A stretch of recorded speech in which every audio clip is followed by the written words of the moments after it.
Student, आज जो है हम पार्ट 8 की बात करेंगे। इलेक्ट्रिसिटी का चैप्टर 1 है और कल हमने जो है कॉम्बिनेशन ऑफ रेसिस्टेंसेज, चाहे वो पैरेलल हो चाहे सीरीज हो, उसको समझाया था। इससे पहले हमने उसके ऊपर एक दो कल हमने सैंपल प्रॉब्लम करी थी।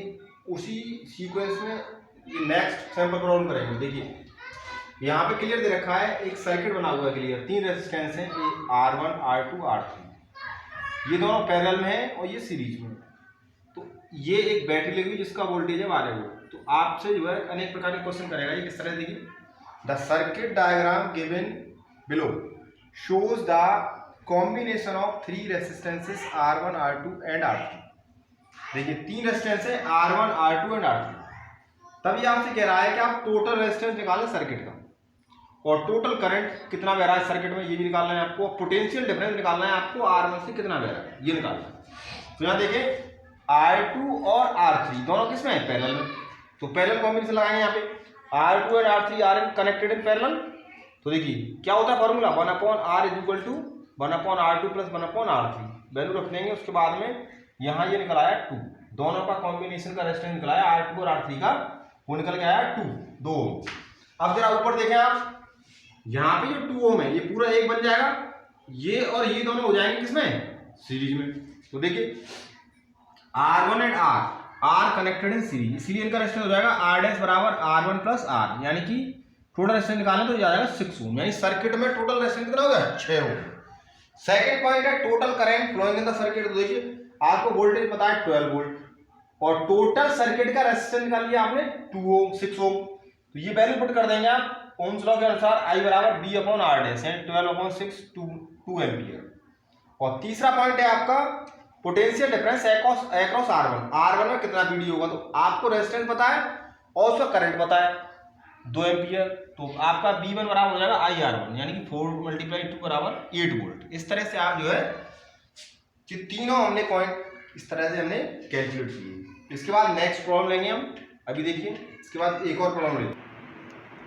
तो इसी प्रकार नेक्स्ट क्वेश्चन है, in the circuit diagram given below 3 resistors R1 R2 and R3 5, 10 और 30 ओम के कनेक्टेड है और तीनों हमें लग रहा है, देखो दिख रहा है क्लियर, पैरेलल में कनेक्टेड। एक 12 वोल्ट की बैटरी लगी हुई है, एक प्लग लगा हुआ है स्विच।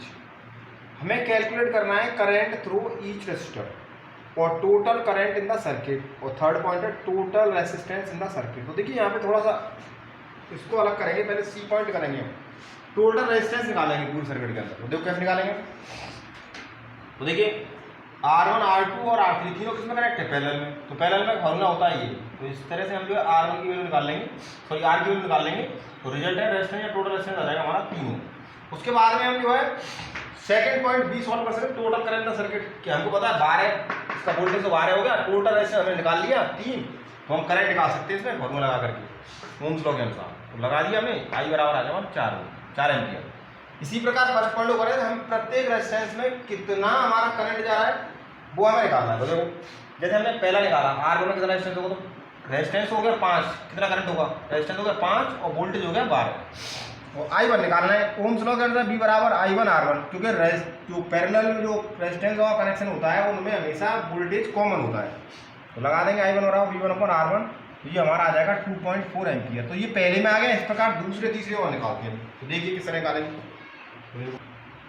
तो देखिए R2 में करंट निकालेंगे। तो देखो R2 रेजिस्टेंस हमारे पास 10 ओम हो गया और हमें वोल्टेज बताइए, V बराबर 12 वोल्ट। तो देखिए आप I2 आपको निकालना है। तो फॉर्मूला हमको बताया ओम्स लॉ के अनुसार, B बराबर I2 और R2, यानी कि I2 बराबर आ जाएगा B अपॉन R2, यानी कि 12/10, यानी कि ये आ जाएगा टोटल निकाले तो I2 बराबर आ जाएगा 1.2 एम्पियर, इतना आ गया। इसी प्रकार अगर देखें हम आगे, हम जो है तीसरे में निकाल सकते, थर्ड में करंट थ्रू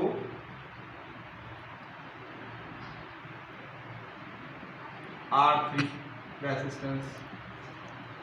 देखो R3 हमारे पास रखा है 30 का 30 ओम, B बराबर रखा है 12 वोल्ट, I3 हमको निकालना है। ये आ जाएगा P बराबर I3R3 12I3 मल्टीप्लाई 30, तो I3 बराबर आ जाएगा 12/30, 6 से काटते हैं 2 बार और 6 से 0, I3 बराबर आ जाएगा 0.4 एम्पीयर। इस तरह से हम जो है तीनों पॉइंट हमने कैलकुलेट किया। तो इसके बाद जो है अब आगे नेक्स्ट उसकी बात करेंगे। तो नेक्स्ट टॉपिक हमारा जो है अब डोमेस्टिक इलेक्ट्रिक सर्किट की बात करेंगे। तो डोमेस्टिक इलेक्ट्रिक सर्किट जो हमारा होता है, यानी कि जो हमारे घरेलू इलेक्ट्रिकल अप्लायंस है, पंखा हो चाहे कूलर हो चाहे बल्ब हो या कोई अदर अप्लायंस हो, सारे के सारे जो होते हैं वो पैरेलल में कनेक्ट होते हैं। पैरेलल का मतलब होता है इनके सेपरेट अपने अपने स्विच होते हैं, यानी कि अगर एक को चलाना है तो दूसरे को अगर आपको बंद रखना है तो बंद रहेगा। यानी पंखा चलाना है, कूलर नहीं चलाना है तो पंखा चलता रहेगा, उसका स्विच दबाओगा, कूलर का दबाएगा स्विच जब कूलर चालू होगा। कहने का मतलब ये है कि हर एक इलेक्ट्रिकल अप्लायंस होगा वो अपना सेपरेट अपना स्विच रखेगा, किसके अंदर, पैरेलल सर्किट के अंदर। यानी देखिए all the electrical appliances in our domestic electric circuit are connected in parallel. याद रखना है आपको, हमारा डोमेस्टिक इलेक्ट्रिक सर्किट हमेशा पैरेलल में कनेक्ट होता है, सीरीज में नहीं होता है। क्यों? क्योंकि सीरीज में सभी इलेक्ट्रिकल अप्लायंस केवल एक ही स्विच से कनेक्ट होंगे। जैसे हमने शादी पार्टी में देखा होगा आपने कि हमारे यहाँ जो जनरेटर वगैरह लगाते हैं हम, तो जनरेटर पे जैसे जनरेटर स्टार्ट करते हैं सभी बल्ब जल जाते हैं ऑटोमेटिक, वो सीरीज कनेक्शन होता है। बीच में कहीं कोई बल्ब खराब हो गया तो पूरी लाइट जल जाती है एक साथ। कहने का मतलब सभी इलेक्ट्रिकल अप्लायंसों का एक ही स्विच होता है, जो कि बहुत ज़्यादा है। जैसे मान के चलो हमें पंखा चलाना है, हमें बल्ब जलाना नहीं है, तो हमारा पंखा अगर सीरीज में होगा तो पंखा भी जलेगा बल्ब जलेगा। तो जो हमारे लिए क्या है, एनर्जी वेस्टेज का एक एग्जाम्पल है, जिससे एनर्जी वेस्ट होगी। अगर आप पैरेलल ले रहे हैं तो ये एनर्जी कंजप्शन है, इससे आप एनर्जी को बचा रहे हैं, इससे हमारी एनर्जी स्टोर हो रही है, बच रही है। ठीक, इसी प्रकार देखो ये सब इलेक्ट्रिकल बल्ब दिखाए गए क्लियर अलग अलग, इनके सबके अपने सोचे, ये जलाना है तो ये नहीं जलेंगे, ये चला सकते हैं आप, ये जलाना है तो ये नहीं जलेंगे, जिसको चलाना है उसका भी स्विच आप जो है चालू करेंगे सेपरेट, वही जलेगा। तो हमारा डोमेस्टिक इलेक्ट्रिक समझ में आ गया होगा, इसमें कनेक्ट होता है पैरेलल ना कि सीरीज। देखिए सीरीज और पैरेलल के एडवांटेज डिसएडवांटेज बुक में दे रखा है, खुद पढ़ लीजिएगा, इनको लिखाने में कोई फायदा नहीं है। मैं आपको वैसे ही बता दे रहा हूँ, ठीक है। सीरीज और पैरेलल में थोड़े से एक दो एग्जाम्पल दे रहा हूँ। जैसे हम पैरेलल की बात करें तो पैरेलल में सबसे पहला तो ये फायदा है हमें कि हर एक इलेक्ट्रिकल एलिमेंट का अपना स्विच होगा, तो हमें ये फायदा हो जाता है कि हमारी एनर्जी जो है कंजप्ट होगी, फालतू वेस्टेज जो होगा वो बचेगा, एनर्जी वे नहीं होगी। तो हम जो है पंखा चलाने जाते हैं पंखा ही चलेगा, दूसरी अप्लायंस को मतलब नहीं। दूसरा हमारा फायदा ये है कि जो हमारा पैरेलल के अंदर ओवरलोडिंग का खर्चा नहीं रहता, ओवरलोडिंग का कोई भी झंझट नहीं रहता है। यानी कि अगर आप जो है मान के चलिए ओवरलोड हो गया और आपका पंखा चल रहा है, बाकी अदर अप्लायंस आपकी बंद है, तो पंखा ही फूकेगा, बाकी सारी अप्लायंस बंद है उन पर कोई फर्क नहीं पड़ेगा। ये फायदा है, यानी ओवरलोडिंग का टेंशन खत्म, और एक इलेक्ट्रिकल अप्लायंस अगर चल रही है तो वही फूकेगी, बाकी सारी सुरक्षित रहेंगी। यानी बहुत सारे इसके एडवांटेज डिसएडवांटेज आपकी दे रखी है। सीरीज के तो सारे के सारे डिसएडवांटेज है, अगर एक अप्लायंस खत्म पूरा सर्किट ब्रेक हो जाएगा, और पैरेलल में अगर एक अप्लायंस खत्म, एक अप्लायंस खराब हो जाए तो ऐसा नहीं है अदर अप्लायंस वो भी सब चलती रहेंगी सुचारू रूप से, केवल वही बंद रहेगी। तो पहले में फायदा ये है, जैसे हमारा बल्ब खराब हो गया, ये नहीं पंखा बंद हो गया, पंखा तुम्हारा सुचारू रूप चलेगा, अदर अप्लायंस वो चलती। तो बात करेंगे आप इलेक्ट्रिक पावर की, तो ये एडवांटेज डिसएडवांटेज आप अपनी बुक से पढ़ लीजिएगा, बहुत सरल है, इनमें टाइम वेस्ट करने से कोई फायदा नहीं। तो देखिए आप शुरू से पढ़ते भी चले आ रहे हैं, तो हम बात करेंगे अब इलेक्ट्रिक पावर की। क्या होती है पावर? वही है ये जो 9th में पढ़ी थी, यानी कि पावर है हमारी work done per unit time, यानी यूनिट टाइम में किए गए वर्क को पावर से नोट करते हैं, electric power.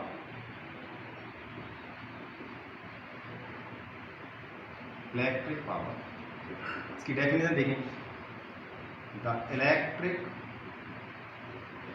Work done per unit time, per unit time by the electrical appliance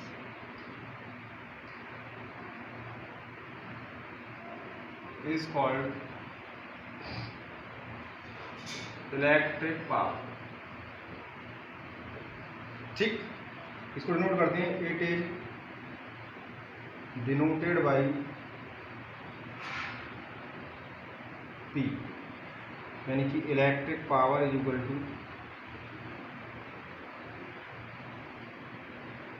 electric power is equal to electric work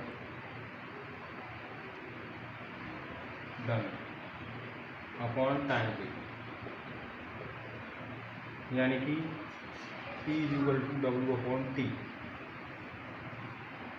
इसकी unit की बात करें हम, यूनिट ऑफ इलेक्ट्रिक पावर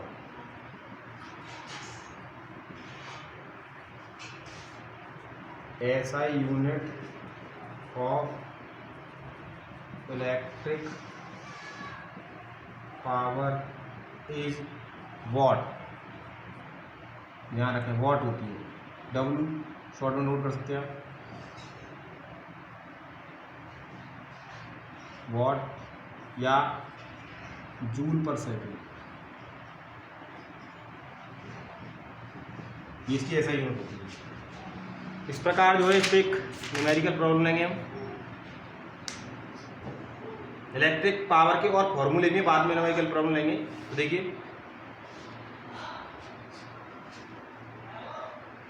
देखिए इसके अंदर फॉर्मूले में देखेंगे।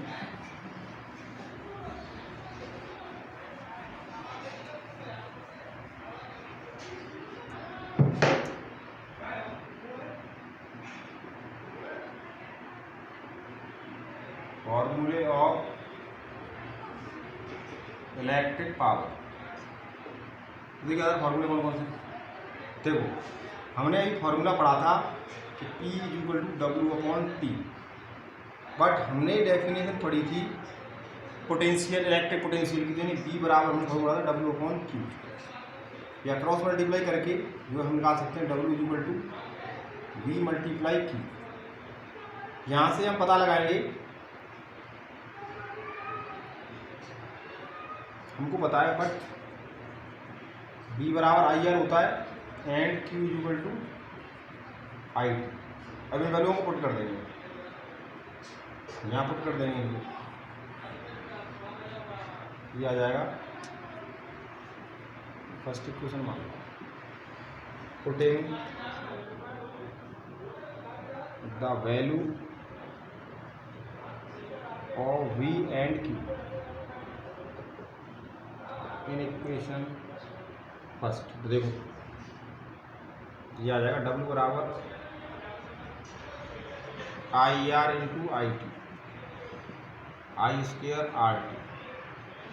अब ये वैल्यू यहाँ से W की वैल्यू यहाँ से उठा करके यहाँ पुट कर दो, तो ये आ जाएगा P बराबर I² RT अपॉन T। तो T से T कट गया, P बराबर आ गया I² R, ये आ गया। अब यहाँ चेंज कर सकते हो, ये तो पहला फार्मूला हो गया फर्स्ट। इसके बाद में आप पुट कर सकते हो, put I equal to B upon R in equation second रख दो। P equal to B upon R का होल स्क्वायर इंटू R, यानी B² upon R square into R। तो R से एक R कट गया, P बराबर आ जाएगा B² अपॉन R। इसके बाद में ये तो हो गया थर्ड।